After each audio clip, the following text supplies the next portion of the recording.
So in this podcast, I want to confide in you about a few things that are going on, but I also want to talk about, the main theme of this podcast will be friendship, trust, and that will be it. The main theme of this podcast will be friendship and trust, and what happens when trust is broken and we can't trust somebody anymore. I'm one of these people. I go straight to discarding.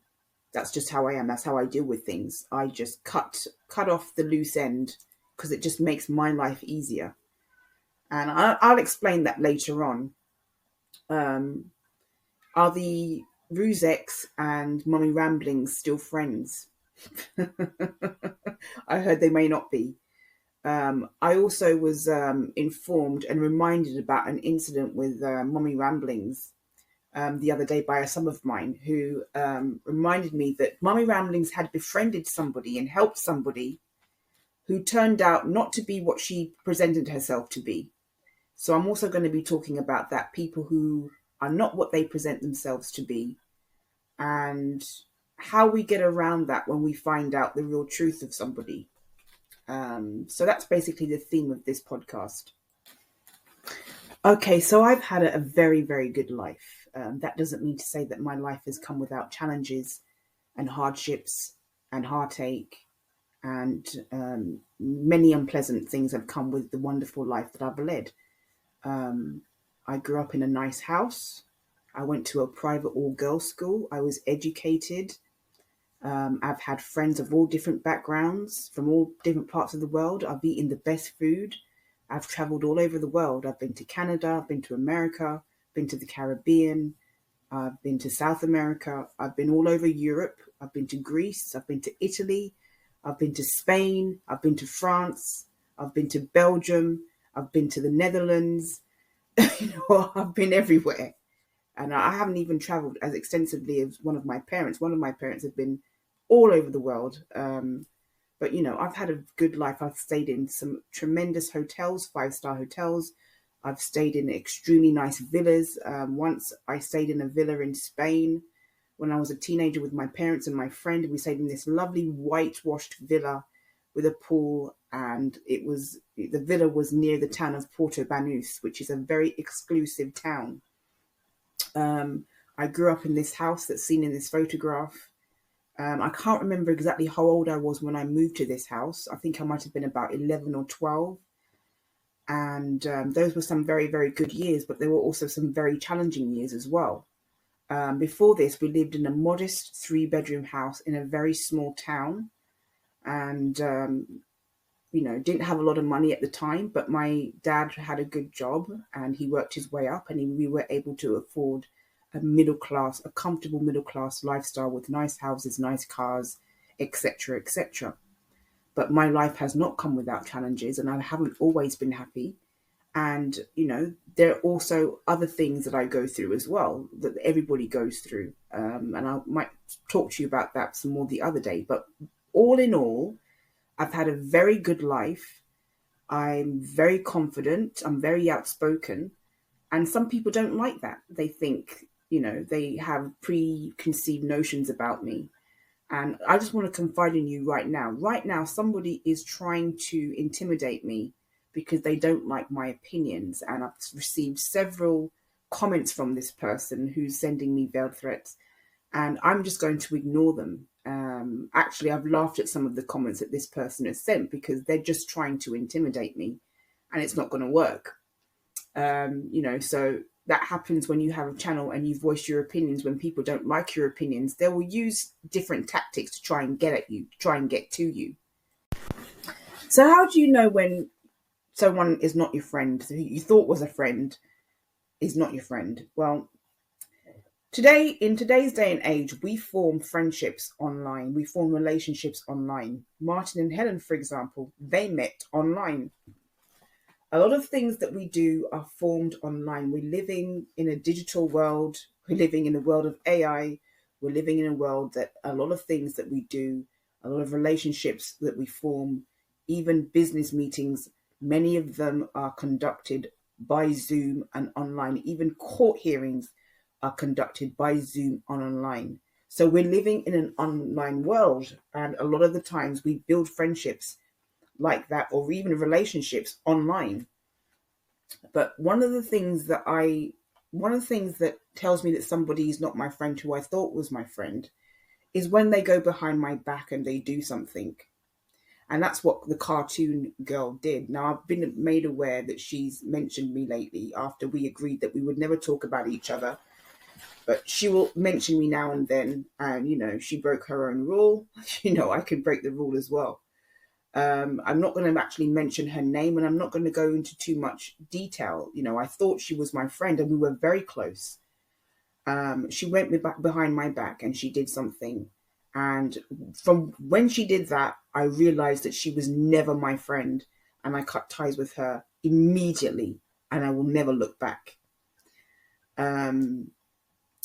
There's also been, because I've been so vocal on the crowd justice and Claire Morgan and such things, people who came to my channel that were Rusek supporters and who still come to my channel now, they didn't like the fact that I was voicing my opinions about those things.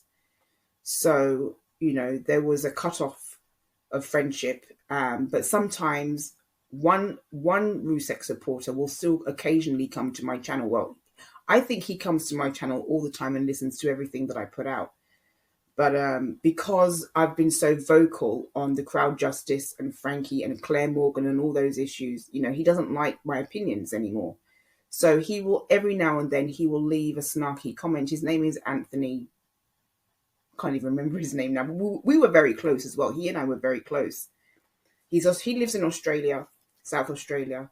We were very close, but because I was very vocal on the Claire Morgan situation and all that comes with it, he began not to like what I was saying. So every now and then he will leave a snarky comment. And I just got to the point where I now just ignore him and do not engage with him whatsoever. There's this other woman, Cher C, who was given the boot by Dave. She came to my channel to do her groveling to get sympathy, and also because she knew that Dave came to my channel and she used me to get at him. And, she did all the, the praise. She praised me. She put me on a pedestal. This is what people who LB do.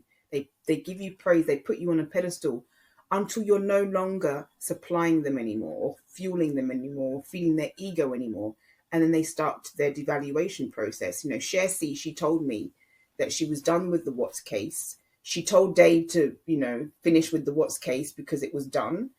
And she told me she didn't want to be involved in the Watts case anymore. And she left my channel. And that was it. And I said, okay, fair enough. That was her choice.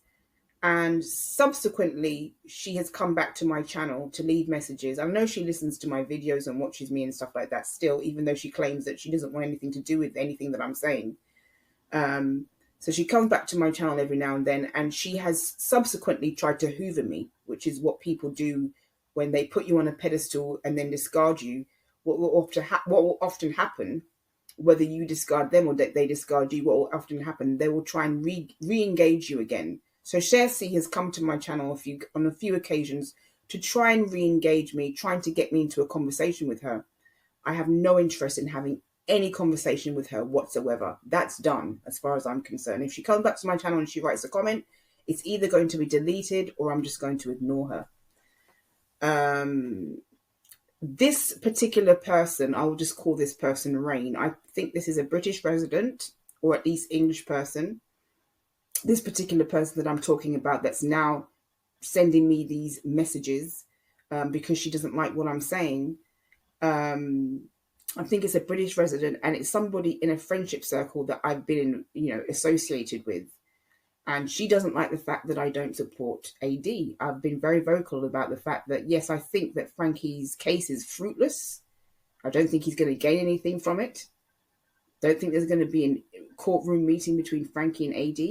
But at the same time, as much as I say that, I don't support AD in any way, and I won't be donating to AD. This person doesn't like that, so is now trying to, use certain tactics to scare me, which is, it's not going to work whatsoever.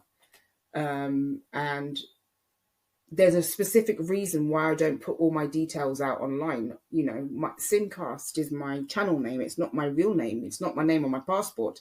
My name is similar, but that's not my name.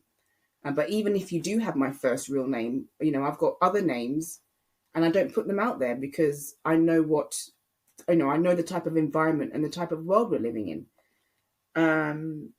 Back to Cartoon, you know, when she did what she did, it was very upsetting for me. But I had a feeling that she was going to do something like that. I just had this feeling. And when I saw that she'd done that, that was it. There is no going back. There's no reconciliation between us. There never will be any reconciliation between us. I ended that friendship and I ended it for good. Now, if somebody ends a friendship with me, and it rarely happens, normally I'm the one that ends a friendship. However, there are times when, you know, people have ended their friendships with me and that's their choice. I don't try and talk them out of ending a friendship with me. I just leave it alone. And that's the best advice I can give you. Once someone decides they no longer want to be friends with you, the best thing to do is just say, okay, and move on. Don't try and hold on. And don't try and use tactics like what Justin tried with me to try and get back control of them. It doesn't work. If somebody wants to change their mind about it, they'll come to you and they'll do it, you know, for their own free will. Do not try and hold on to a friendship or any type of relationship. It's pointless. You'll get nowhere. I was friendly with Dave for a short time, and Dave can be a very pleasant person. He can be very funny. He can be very engaging. You know, when he's nice, he's very nice. And when he's not nice, he is, you know, not very nice. I won't be friendly with Dave ever again because once somebody calls me Sobia, when that's not my name, that's not my identity, and does a whole live stream about it, you know, that friendship is never going to be healed. It's, you know, I will never be friends with Dave ever again. I'll never be friendly. Even if he got down on his knees and apologized, I wouldn't be friendly with him because that is something that I take, you know, I don't take too kindly to. And back to this Share C person, and I'll just speak about her briefly before moving on. You know, after claiming she was done with the Watts case and wanting to learn about other cases and didn't want to have anything to do with the Watts case anymore, I've subsequently seen her on many Watts channels, sometimes even talking about me. She was on the True Tam channel a few weeks ago speaking about me. And I saw her on Unjustified channel the other day. So, you know, she was never what she represented herself as. You know, it was just, she was just using me to get back at Dave. And that's what I realize now. So back to Mummy Ramblings and this J-Bell situation. I'm actually relearning about this situation. I heard about it when it happened, but I didn't know, I still don't know the full story. And I'm just going to say this very briefly. From my understanding, this woman befriended Mummy Ramblings, told her a bunch of sob stories, and from what I know or from what I gather, and you can always correct me if I'm wrong because I'm not accurate on this story, I don't know enough about it, but from what I gather, Mummy Ramblings assisted her, helped her, may have even gave her gifts and raised money for her. I don't know the full story. I've got to get back to that. I'm currently watching some of Mummy Ramblings' older live streams about this J-Bell situation. And yes, I guess that sometimes, you know, that sometimes happens. Remember the case of Gypsy Rose, which I might cover on one day on my channel. You know, who Gypsy Rose was presented as was nothing of who she really was. And, you know, I'm going to do a few videos on Justin in the autumn. Basically, you know, I'm going to tell you the full truth and, you know, expose him, you know, all of who he really is. But, you know, when I stopped being friends with him, he didn't take kindly to that. He didn't like it. He was no longer going to get any fuel supply, ego boost from me. And like I said, people like him, they need a supply, they need attention in order to satisfy their self-esteem issues.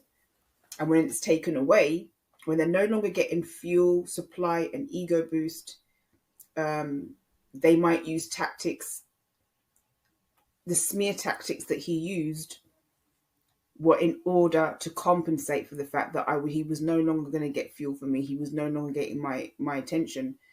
But in actual fact, it didn't serve him very well. He ended up living in a single wide with his family because he couldn't afford his family anymore. He couldn't afford to live in Florida to keep them in Florida. He had to, he needed help. And I'm very satisfied with how things ended up for him. I don't know where he is now, and to be honest with you, I really don't care. I hope the kids are okay, and that's all I care about. Kids always come first in my opinion, and it doesn't matter what kind of relationship you have with somebody. You always want to wish their kids well. And there might be a part 2 of this. I'm not sure, but I'm going to leave it here for now. And happy Sunday, everybody. Happy Sunday.